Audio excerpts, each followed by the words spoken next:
Selamat datang kembali di channel YouTube kami. Perkenalkan, saya Geraldine Agustin dengan NIM 2021055 dan rekan-rekan saya.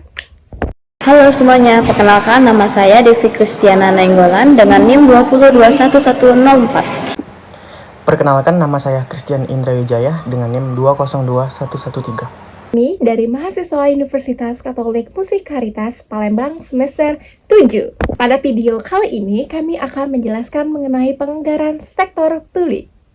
Materi yang pertama mengenai konsep anggaran sektor publik. Anggaran merupakan pernyataan mengenai estimasi kinerja yang hendak dicapai selama periode waktu tertentu yang dinyatakan dalam ukuran finansial, sedangkan penganggaran adalah proses atau metode untuk mempersiapkan suatu anggaran. Nah, dalam organisasi sektor publik, penganggaran ini merupakan suatu proses politik. Nah, pada sektor swasta, anggaran ini merupakan bagian dari rahasia perusahaan yang tertutup untuk publik. Sebaliknya, pada sektor anggaran publik, justru harus menginformasikan kepada publik untuk dikritik, didiskusikan, dan diberi masukan. Penganggaran sektor publik ini terkait dengan proses penentuan jumlah alokasi dana untuk tiap-tiap program dan aktivitas dalam satuan moneter. Proses penganggaran organisasi sektor publik ini dimulai dari perumusan strategi dan perencanaan strategi telah selesai dilakukan. Jadi anggaran merupakan manajerial atau plan for action untuk memfasilitasi tercapainya tujuan organisasi. Anggaran sektor publik adalah suatu rencana keuangan yang disusun oleh pemerintah untuk mengatur pendapatan dan pengeluaran dalam rangka mencapai tujuan ekonomi dan sosial negara. Konsep anggaran ini melibatkan proses perencanaan, penganggaran, pelaksanaan, pengawasan, dan evaluasi pengeluaran publik. Adapun aspek-aspek yang harus tercakup dalam anggaran sektor publik. Yang pertama ada aspek perencanaan, yang kedua aspek pengendalian, dan yang ketiga itu ada aspek akuntabilitas publik. Penganggaran sektor publik ini harus diawasi mulai dari tahap perencanaan, pelaksanaan, serta pelaporan, dan akan lebih efektif jika diawasi oleh lembaga pengawas hukum. Materi selanjutnya mengenai pengertian anggaran sektor publik. Apa sih anggaran sektor publik? Jadi, anggaran sektor publik adalah suatu rencana keuangan yang disusun oleh pemerintah untuk mengatur pendapatan dan pengeluaran dalam rangka mencapai tujuan ekonomi dan sosial negara. Jadi anggaran sektor publik ini melibatkan proses perencanaan, penganggaran, pelaksanaan, pengawasan, dan evaluasi pengeluaran publik. Nah, anggaran sektor publik ini juga merupakan rencana dalam bentuk perolehan pendapatan dan belanja dalam satuan moneter. Jadi secara singkat ini dapat dinyatakan bahwa anggaran sektor publik itu merupakan perencanaan finansial yang menyatakan yang pertama, berapa biaya atas rencana-rencana yang dibuat atau pendapatan dan pengeluarannya, dan yang kedua itu berapa banyak dan bagaimana cara memperoleh uang untuk mendanai rencana tersebut atau pendapatan ya. Terus perencanaan sistem akuntansi publik atau pemerintah itu disusun negara tergantung pada peraturan perundang-undangan yang berlaku di negara tersebut.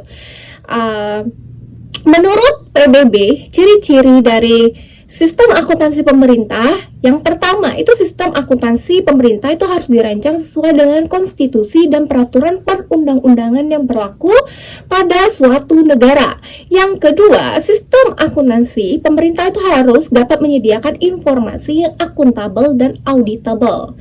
Yang ketiga, sistem akuntansi pemerintah itu harus mampu menyediakan informasi keuangan yang diperlukan untuk menyusun rencana atau program dan evaluasi pelaksanaan secara fisik dan keuangan. Kriteria yang pertama itu harus merefleksikan perubahan prioritas kebutuhan dan keinginan masyarakat.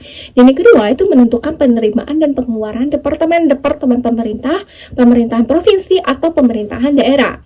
Jadi anggaran sektor publik ini penting karena beberapa alasan. Yang pertama, anggaran itu merupakan alat bagi pemerintah untuk mengarahkan pembangunan sosial, ekonomi, menjamin kesinambungan, dan meningkatkan kualitas hidup masyarakat.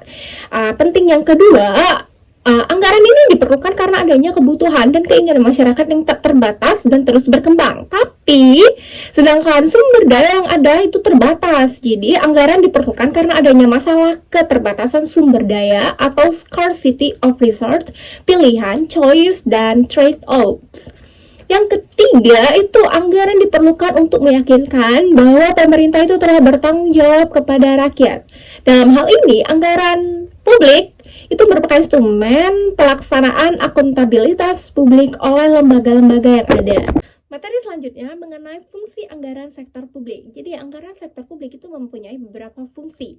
Yang pertama ada anggaran sebagai alat perencanaan atau planning tool. Jadi anggaran sektor publik ini dibuat untuk merencanakan tindakan apa yang akan dilakukan oleh pemerintah berupa biaya yang dibutuhkan dan beberapa hasil yang diperoleh dari belanja pemerintah tersebut. Anggaran sebagai alat perencanaan ini digunakan untuk yang pertama, merumuskan tujuan serta sasaran kebijakan agar sesuai dengan visi dan misi yang ditetapkan. Jadi, dalam penyusunan anggaran, pemerintah atau organisasi itu menetapkan tujuan dan sasaran yang ingin dicapai. Anggaran organisasi membantu merumuskan tujuan ini dan memastikan bahwa tujuan itu yang diambil itu sejalan dengan visi dan misi yang telah ditetapkan. Yang kedua, untuk merencanakan berbagai program dan kegiatan untuk mencapai tujuan organisasi serta merencanakan alternatif sumber pembiayaannya. Jadi anggaran itu membantu dan dalam merencanakan program dan kegiatan yang diperlukan untuk mencapai tujuan organisasi. Selain itu, anggaran itu juga membantu merencanakan sumber pembiayaan yang dapat digunakan untuk mendukung program-program tersebut. Yang ketiga, itu mengalokasikan dana pada berbagai program dan kegiatan yang telah disusun. Jadi, anggaran itu membantu dalam mengalokasikan dana secara efisien dan efektif. Jadi, dalam penyusunan anggaran, dana dialokasikan pada berbagai program dan kegiatan yang telah direncanakan sebelumnya. Jadi hal ini memastikan bahwa sumber daya yang tersedia itu digunakan dengan tepat.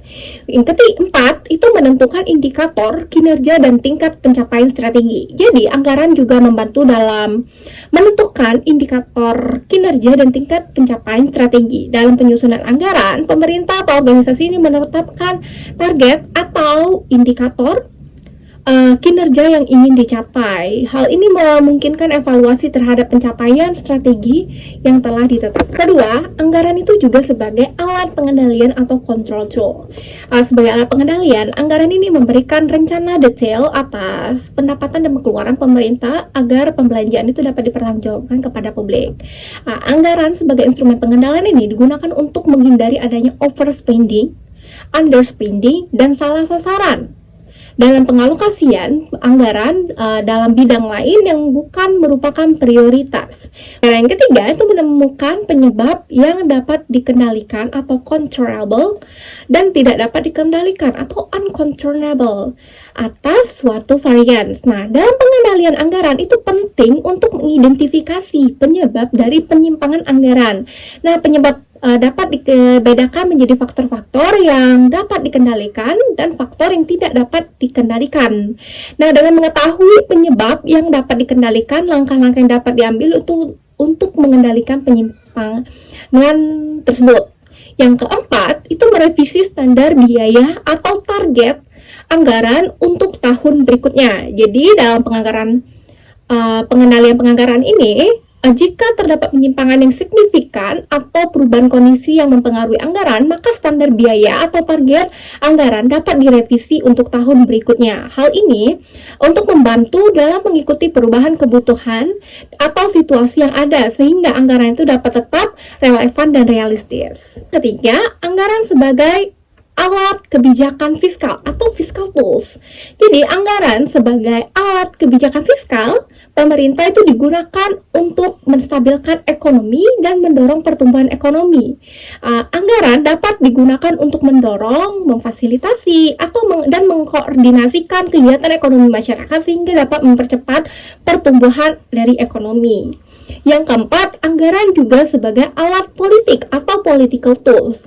Nah, pada sektor publik, anggaran merupakan dokumen politik sebagai bentuk komitmen eksekutif dan kesepakatan legislatif atas penggunaan dana publik untuk kepentingan memperkuat posisi politik. Nah, beberapa cara yang di mana anggaran itu dapat digunakan sebagai alat politik sebagai berikut. Yang pertama, pembiayaan program dan proyek yang populer. Jadi pemimpin politik ini dapat menggunakan anggaran untuk membiayai program dan proyek yang populer di antara pemilih. Jadi hal ini dapat membantu mereka memperoleh dukungan publik dan meningkatkan popularitas mereka di mata publik.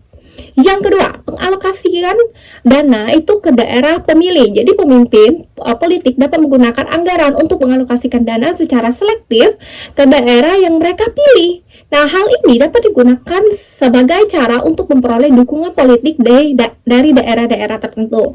Yang ketiga, memanipulasi anggaran untuk mempengaruhi kebijakan. Jadi, pemimpin politik dapat memanipulasi anggaran dengan cara mengalokasikan dana yang lebih besar atau lebih kecil pada sektor atau program tertentu. Nah, hal ini dapat digunakan sebagai sarana untuk mempengaruhi kebijakan yang diambil atau mengarahkan perhatian publik pada isu-isu tertentu. Yang keempat, pencitraan politik. Nah, apa itu pencitraan politik? Jadi anggaran itu juga dapat digunakan untuk menciptakan citra positif bagi pemimpin politik. Misalnya, mereka tuh dapat mengalokasikan dana untuk program-program sosial yang dapat meningkatkan kesejahteraan masyarakat dan menciptakan persepsi bahwa mereka peduli terhadap kepentingan publik. Kelima, anggaran itu juga sebagai alat koordinasi dan komunikasi atau coordination and communication tool. Anggaran itu merupakan alat koordinasi antar bagian dalam pemerintahan. Jadi anggaran publik yang disusun dengan baik itu mampu mendeteksi inkonsisten suatu unit kerja yang juga berfungsi sebagai alat komunikasi antar unit kerja dalam lingkungan eksekutif. Nah, berikut penjelasan lebih lanjut mengenai bagaimana sektor publik itu dapat berfungsi sebagai alat koordinasi dan komunikasi. Yang pertama, pengaturan alokasi sumber daya. Proses penyusunan anggaran yang melibatkan pengaturan alokasi sumber daya politik yang terbatas kepada sektor dan program pelayanan publik. Dengan menggunakan anggaran, pemerintah itu dapat mengkoordinasikan dan mengomunikasikan prioritas pengeluaran publik kepada masyarakat serta memastikan bahwa sumber daya dialokasikan secara efektif dan efisien. Yang kedua, koordinasi antar instansi. Jadi anggaran sektor publik ini memungkinkan koordinasi antar instansi dalam penggunaan sumber daya publik dan pelaksanaan program pelayanan publik. Jadi melalui proses penyusunan anggaran, berbagai instansi itu pemerintah dapat berkomunikasi dan berkoordinasi untuk memastikan keselarasan kegiatan serta menghindari tumpang tindih atau duplikasi program. Yang ketiga, komunikasi sebagai kebijakan publik. Ini anggaran itu juga berfungsi sebagai alat komunikasi dan kebijakan publik kepada masyarakat. Dalam anggaran, prioritas, pengeluaran, dan alokasi sumber daya politik ini dijelaskan secara terperinci sehingga masyarakat itu dapat memahami arah kebijakan pemerintah dan bagaimana sumber daya publik digunakan untuk kebutuhan masyarakat. Yang keempat itu untuk evaluasi kerja. Anggaran sektor publik juga digunakan untuk mengukur kinerja dan yang keenam, anggaran sebagai alat penilaian kinerja atau performance measurement tools. Jadi anggaran merupakan wujud komitmen dari budget holder atau eksekutif kepada pemberi wewenang atau legislatif. Jadi kinerja eksekutif akan dinilai itu berdasarkan pencapaian target anggaran dan efisiensi pelaksanaan anggaran. Nah, dalam hal ini anggaran itu digunakan untuk mengukur sejauh mana tujuan dan target kinerja yang telah ditetapkan oleh pemerintah berdasarkan yang berhasil dicapai. Jadi berikut merupakan penjelasan lebih lanjut mengenai bagaimana sektor publik itu dapat berfungsi sebagai alat penilai kinerja. Yang pertama, penetapan tujuan dan indikator kinerja. Jadi dalam penyusunan anggaran, pemerintah itu menetapkan tujuan dan indikator kinerja yang spesifik untuk setiap sektor dan program pelayanan publik.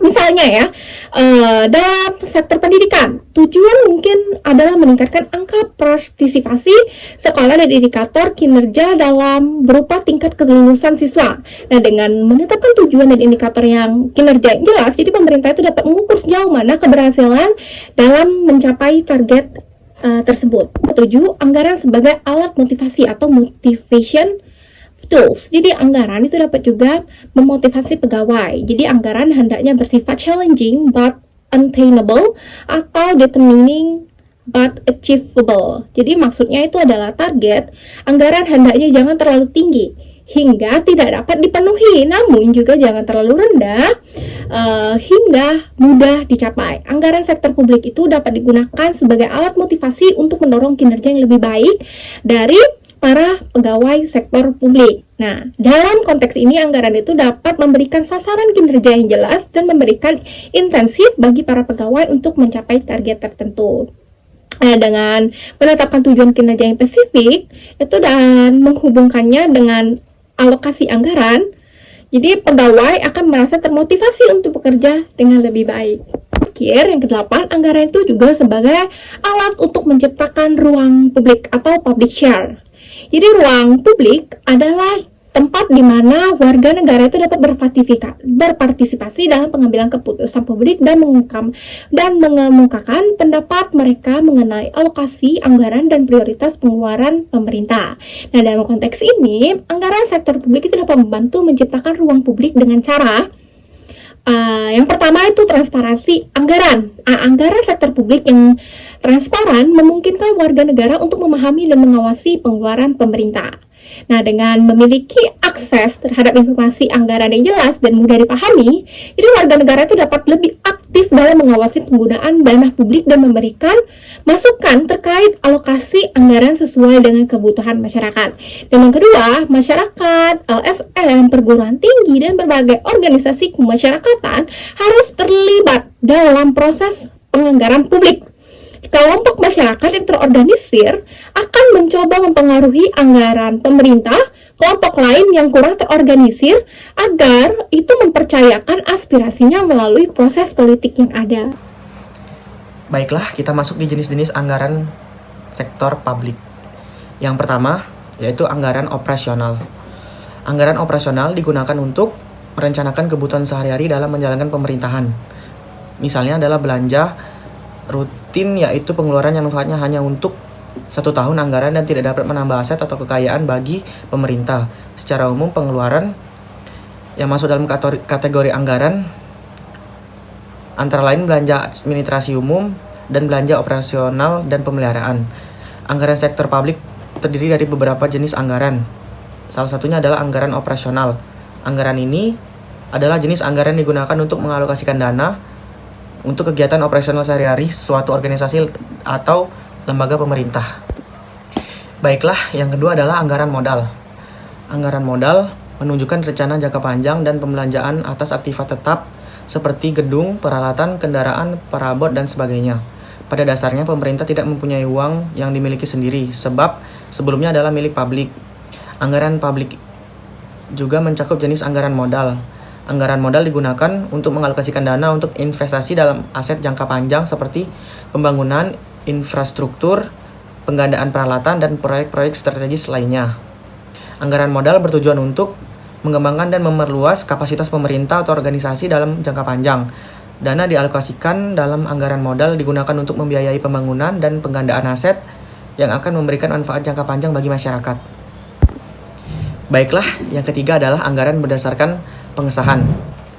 Berdasarkan status hukumnya, anggaran dibagi menjadi anggaran tentatif dan anggaran executed. Anggaran tentatif adalah anggaran yang tidak memerlukan pengesahan dari lembaga legislatif karena kemunculannya yang dipicu oleh hal-hal yang dipengaruhi atau direncanakan sebelumnya. Sebaliknya, anggaran executed ini adalah anggaran yang direncanakan kemudian dan dibahas dan disetujui oleh lembaga legislatif. Baiklah, yang keempat adalah anggaran dana umum versus anggaran dana khusus. Dalam pemerintahan, kekayaan negara dibagi menjadi dua, yaitu dana umum dan dana khusus. Dana umum ini digunakan untuk membiayai kegiatan pemerintah yang bersifat umum dan sehari-hari, sedangkan dana khusus dicadangkan atau dialokasikan untuk tujuan tertentu, misalnya debt service fund yang digunakan khusus untuk pembayaran hutang. Anggaran untuk dana umum disebut anggaran dana umum dan anggaran untuk dana khusus disebut anggaran dana khusus. Baiklah, yang kelima adalah anggaran tetap versus anggaran fleksibel. Dalam anggaran tetap apresiasi pembelanjaan sudah ditentukan jumlahnya di awal tahun. Jumlah tersebut tidak boleh dilampiasi meskipun ada peningkatan jumlah kegiatan yang dilakukan. Dalam anggaran fleksibel, harga, barang, atau jasa per unit telah ditetapkan. Anggaran tetap adalah jenis anggaran yang menghasilkan dana dengan jumlah yang tetap atau tidak berubah selama periode tertentu. Anggaran tetap umumnya digunakan untuk kegiatan yang memiliki biaya yang stabil dan dapat diprediksi seperti gaji pegawai, sewa gedung, dan penggunaan rutin lainnya. Anggaran tetap cenderung lebih kaku dan tidak dapat disesuaikan dengan perubahan kondisi. Anggaran fleksibel adalah anggaran yang jenis anggarannya memungkinkan pengalokasian dana untuk berubah seiring dengan perubahan kondisi atau kebutuhan yang terjadi selama beberapa periode. Anggaran fleksibel lebih komparatif atau adaptif terhadap perubahan dan memberikan fleksibilitas dalam mengatur alokasi dana. Dan yang terakhir adalah anggaran eksekutif versus anggaran legislatif. Berdasarkan penyusunannya, anggaran dapat dibagi menjadi anggaran eksekutif yang merupakan anggaran yang disusun oleh lembaga eksekutif. Dalam hal ini pemerintah, serta anggaran legislatif, yaitu anggaran yang disusun oleh lembaga legislatif tanpa melibatkan pihak eksekutif. Anggaran ini mencakup alokasi dana untuk berbagai program, kegiatan, dan proyek yang akan dilaksanakan oleh pemerintah. Pemerintah eksekutif bertanggung jawab dalam mengajukan anggaran ini kepada lembaga eksekutif untuk persetujuan. Baiklah, yang selanjutnya adalah prinsip-prinsip anggaran sektor publik. Yang pertama adalah otorisasi oleh legislatif. Anggaran publik harus mendapat otorisasi dari legislatif terlebih dulu sebelum eksekutif dapat membelanjakan anggaran tersebut. Prinsip kewenangan legislatif memiliki kewenangan untuk mengesahkan anggaran sektor publik. Prinsip ini menegaskan bahwa anggaran harus melalui proses persetujuan dari lembaga legislatif sebelum dapat diimplementasikan oleh pemerintah eksekutif. Dengan demikian, lembaga legislatif berperan dalam menentukan alokasi dana dan melakukan pengawasan terhadap penggunaan anggaran publik. Baiklah, yang selanjutnya adalah komprehensif. Anggaran harus menunjukkan semua penerimaan dan pengeluaran pemerintah. Oleh karena itu, adanya dana non-budgetir pada dasarnya adalah menyalahi prinsip anggaran yang bersifat komprehensif. Prinsip anggaran sektor publik komprehensif mencakup beberapa aspek penting dalam pengalokasian publik seperti prinsip perencanaan yang komprehensif. Prinsip ini adalah baiklah, yang selanjutnya adalah keutuhan anggaran. Prinsip anggaran sektor publik, kebutuhan anggaran adalah tentang pentingnya prinsip menjaga keutuhan dan konsistensi dalam perencanaan dan pelaksanaan anggaran. Prinsip konsistensi perencanaan. Baiklah, yang selanjutnya adalah non-discretionary appropriation. Prinsip anggaran sektor publik ini adalah tentang alokasi dana dalam anggaran sektor publik yang bersifat wajib atau tidak dapat diubah. Baiklah, yang selanjutnya adalah periodik. Anggaran merupakan suatu proses yang periodik, dapat bersifat tahunan maupun multi tahunan. Prinsip anggaran sektor publik ini tentang pentingnya melakukan perencanaan, penganggaran, dan pelaporan secara berkala dalam jangka waktu tertentu. Prinsip ini memastikan bahwa anggaran sektor publik dapat diupdate dan dievaluasi secara rutin. Perencanaan periodik. Prinsip ini menekankan pentingnya melakukan perencanaan anggaran dalam jangka waktu yang tertentu. Misalnya, setiap tahun perencanaan ini melibatkan penilaian kebutuhan, penetapan tujuan, dan identifikasi sumber daya yang diperlukan untuk. Baik, yang selanjutnya adalah akurat. Estimasi anggaran hendaknya tidak memasukkan cadangan yang tersembunyi yang dapat dijadikan sebagai pemborosan dan inefisiensi anggaran, serta dapat mengakibatkan munculnya pendapatan yang overestimate dan munculnya underestimate. Baik, prinsip yang selanjutnya adalah jelas. Prinsip anggaran sektor publik yang jelas adalah tentang pentingnya menyusun anggaran dengan tujuan agar dapat memahami serta mudah. Baik, yang terakhir adalah diketahui publik. Prinsip anggaran sektor publik diketahui oleh publik adalah tentang pentingnya pengungkapan informasi anggaran kepada masyarakat.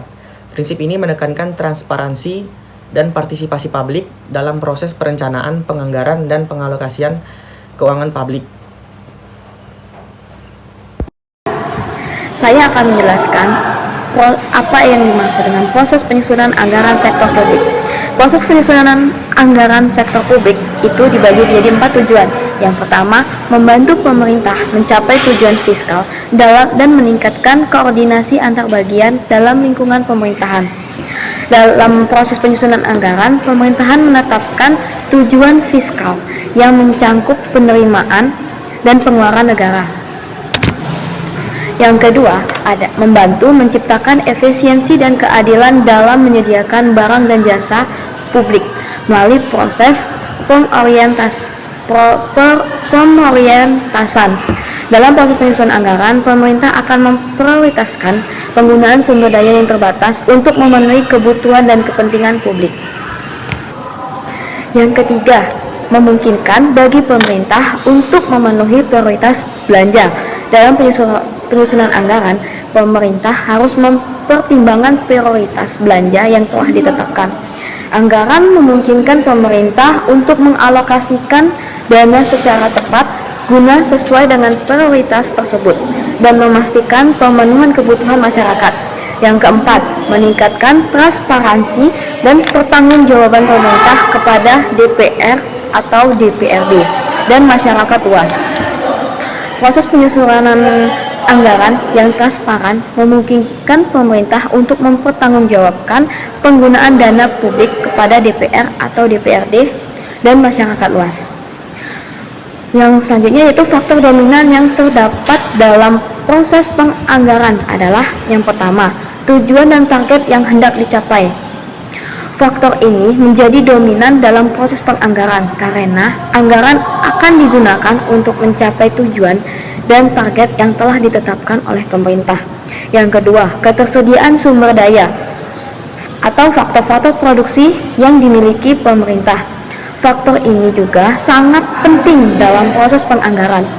Pemerintah harus mempertimbangkan ketersediaan sumber daya yang dimiliki, seperti tenaga kerja, modal, dan teknologi, dalam menentukan alokasi anggaran. Yang ketiga, waktu yang dibutuhkan untuk mencapai tujuan dan target. Faktor waktu juga memainkan peran penting dalam proses penganggaran. Pemerintah perlu mempertimbangkan waktu yang dibutuhkan untuk mencapai tujuan dan target yang telah ditetapkan. Yang keempat, faktor-faktor lain yang memengaruhi anggaran. Selain faktor-faktor yang tadi disebutkan, terdapat faktor-faktor lain yang dapat mempengaruhi proses penganggaran sektor publik. Misalnya, munculnya peraturan pemerintah yang baru, fluktuasi pasar, perubahan sosial dan politik, bencana alam, dan lain sebagainya. Selanjutnya adalah prinsip-prinsip pokok dalam siklus anggaran.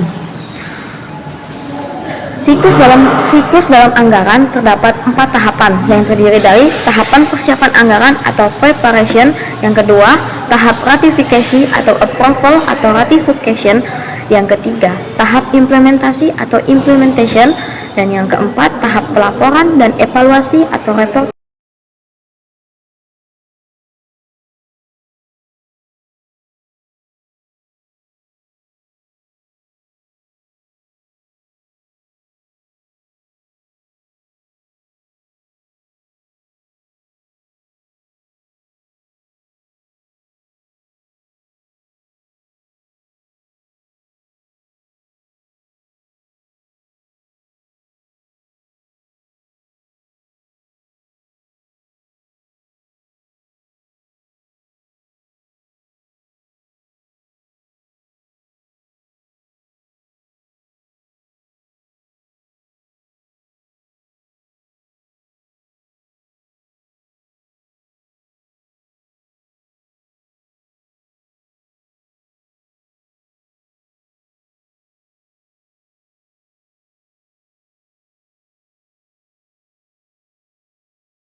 Pada tahap persiapan anggaran atau budget preparation, pada tahap persiapan anggaran ini dilakukan taksiran pengeluaran atas dasar taksiran pendapatan yang tersedia.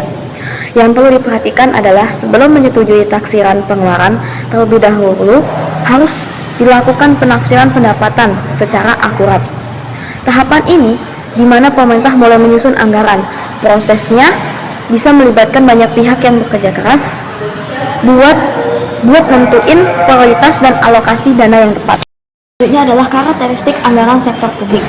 Yang pertama, anggaran dinyatakan dalam satuan keuangan dan satuan selain keuangan. Yang kedua, anggaran umumnya mencakup jangka waktu tertentu 1 atau beberapa tahun. Yang ketiga, anggaran berisi komitmen atau kesanggupan manajemen untuk mencapai sasaran yang telah ditetapkan. Yang keempat, usulan anggaran yang ditelaah dan disetujui oleh pihak yang berwenang yang lebih tinggi dari penyusunan anggaran. Yang kelima, sekali disusun anggaran hanya dapat diubah dalam kondisi tertentu. Demikian penjelasan kami mengenai penganggaran sektor publik. Kalau teman-teman yang mau ditanya, boleh tulis di kolom komentar. Dan kalau teman-teman suka dengan videonya, boleh klik tombol like. Terima kasih telah menonton video ini sampai selesai. Terima kasih. See you.